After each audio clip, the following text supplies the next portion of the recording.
Hello good morning student.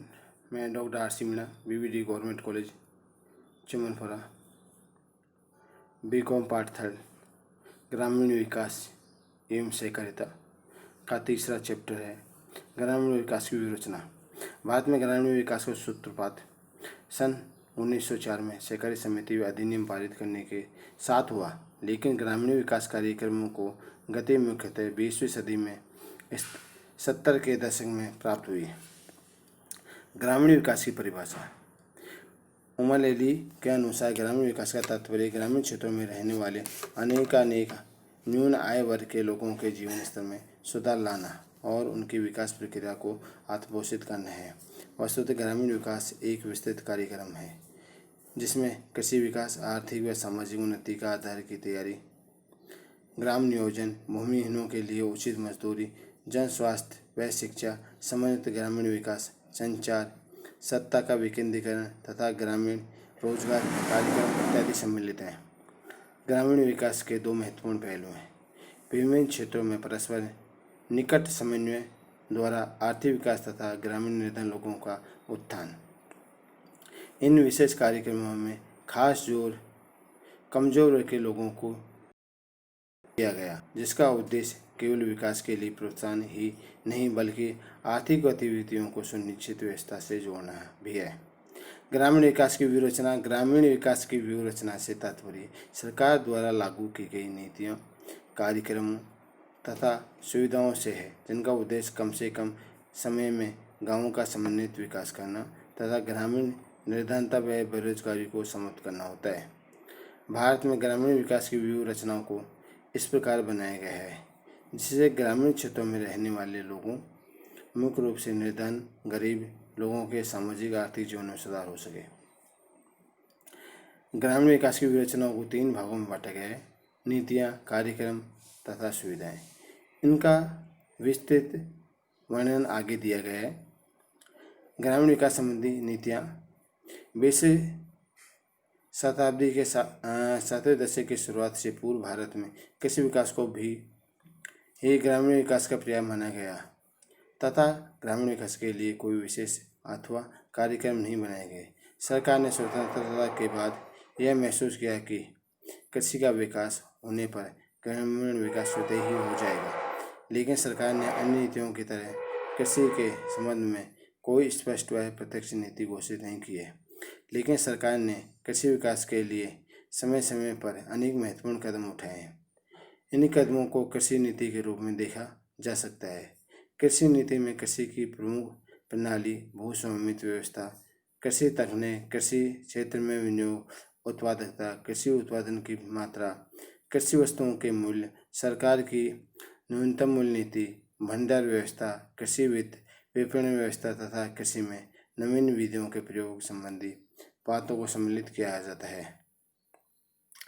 स्वतंत्रता प्राप्ति के बाद कृषि उत्पादन बढ़ाने के लिए सरकार ने अनेक कदम उठाए, जैसे कृषि अनुसंधान संस्थानों की स्थापना, कृषि विश्वविद्यालयों की स्थापना, नमूने उपकरणों का उपयोग एवं प्रदर्शन, उर्वरकों के उत्पादन में वृद्धि। तृतीय पंचवर्षीय योजना तक कृषि के क्षेत्र में विशेष परिवर्तन हुए। कृषि की नई नीति का प्रादुर्भाव सन 1961 से हुआ, जब सघन कृषि जिला कार्यक्रम तथा पैकेज कार्यक्रम आरंभ किया गया। इस कार्यक्रम का उद्देश्य तकनीकी जानकारी, ऋण एवं कृषि आदानों की पूर्ति का समन्वय करके कृषि उत्पादन बढ़ाना था। सन 1964-65 में गहन कृषि क्षेत्रीय कार्यक्रम आरंभ किया गया है, जिसमें विशेष फसलों का उत्पादन बढ़ाने पर बल दिया गया। सन 1966 में अधिक उपज देने वाली किस्मों के बीजों का प्रयोग शुरू किया गया।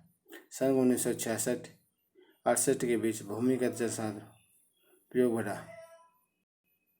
कृषि उत्पादन में तेजी लाने के लिए अनेक क्रांतिकारी कदम उठाए गए, जैसे उन्नत बीजों एवं उर्वरकों का उपयोग। इसके परिणाम स्वरूप कृषि उत्पादन में जो तीव्र वृद्धि हुई उसे हरित क्रांति का नाम दिया गया है। इस नवीन क्रांति का मुख्य आधार अधिक उत्पादन देने वाली बीजों का प्रयोग है, जिससे कृषि उत्पादन में 3 से 4 गुना वृद्धि हुई है। कृषि की इस नवीन नीति का मुख्य उद्देश्य अधिक उपज देने वाले बीजों, रासायनिक उर्वरकों, यंत्र व उपकरण, कीटनाशक दवाइयों आदि का प्रयोग, सिंचाई साधनों का विस्तार, कृषि साख की व्यवस्था, कृषि विपणन के दोषों का निवारण, मिश्रित खेती आदि द्वारा कृषि उत्पादन में वृद्धि करना होता है। नवीन कृषि नीति के परिणाम स्वरूप कृषि के क्षेत्र में देश में उल्लेखनीय प्रगति हुई, फिर भी ग्रामीण विकास की दृष्टि से अपेक्षित सफलता नहीं मिली। अतः 20वीं सदी में 70 के दशक के मध्य में भारत सरकार तथा नियोजकों ने यह महसूस किया कि जब तक ग्रामीण निर्धनता तथा बेरोजगारी का पर सीधा प्रहार नहीं किया जाएगा तब तक ग्रामीण विकास संभव नहीं है। अतः सरकार ने ग्रामीण विकास की प्रचलित नीतियों में परिवर्तन करके छठी, सातवीं और आठवीं पंचवर्षीय योजना में ग्रामीण विकास कार्यक्रम प्रारंभ किए। भारत सरकार द्वारा ग्रामीण विकास संबंधी लागू की गई विभिन्न नीतियों का विवरण तालिका में दिया गया है। प्रथम योजना में सामुदायिक विकास किया गया। द्वितीय योजना 1956 से 61 में सहकारी कृषि स्थानीय सहभागिता। तृतीय योजना पंचायती राज तथा प्रजातांत्रिक विकेंद्रीकरण। चतुर्थी योजना में विशेष क्षेत्र आधारित परिवर्तन। पांचवी योजना न्यूनतम आवश्यकता की अवधारणा। छठी योजना ग्रामीण क्षेत्रों में सामाजिक आर्थिक ढांचे को सुदृढ़ करने पर जोर, निर्धनता उन्मूलन, क्षेत्रीय विषमताओं में कमी लाना। समन्वित ग्रामीण विकास कार्यक्रम। सातवीं योजना रोजगार के नए अवसरों के सृजन पर जोर, आय बढ़ाने वाले विशिष्ट कार्यक्रम, भूमि सुधार, ग्रामीण स्तर पर लोगों की सहभागिता। आठवीं योजना रोजगार सृजन पर विशेष ध्यान, क्षेत्रीय विकास पर जोर, गांवों के समूह की पहचान, स्थानीय विशेषताओं को ध्यान में रखते हुए विकास योजना शुरू करना, पंचायत राज संस्थाओं की नई प्रभावकारी भूमिका। नवी योजना संपूर्ण अर्थव्यवस्था में त्वरित वृद्धि के वाहक के रूप में कृषि एवं ग्रामीण विकास को प्राथमिकता, निर्धनता तथा बेरोजगारी उन्मूलन कार्यक्रमों पर प्रत्यक्ष ध्यान केंद्रित करना। 10वीं योजना वर्ष 2007 तक निर्धनता अनुपात में 5% बिंदु के लाना, रोजगार उपलब्ध कराना तथा कृषि विकास को प्राथमिकता देना। 11वीं योजना में भारत निर्माण, मनरेगा तथा TSC के ग्रामीण विकास आर्थिक संरचना का निर्माण करके सामाजिक क्षेत्र में आर्थिक विषमताओं को दूर किया जा सके। 12वीं योजना 2017 से 2020 तक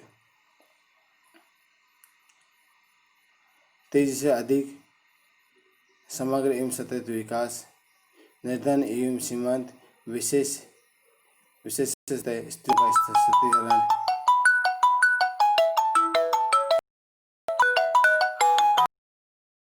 एवं ग्रामीण आर्थिक संरचना आदि किया गया है।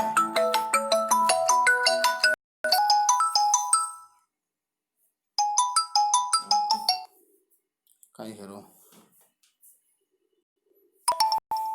बंद होगा, चलो।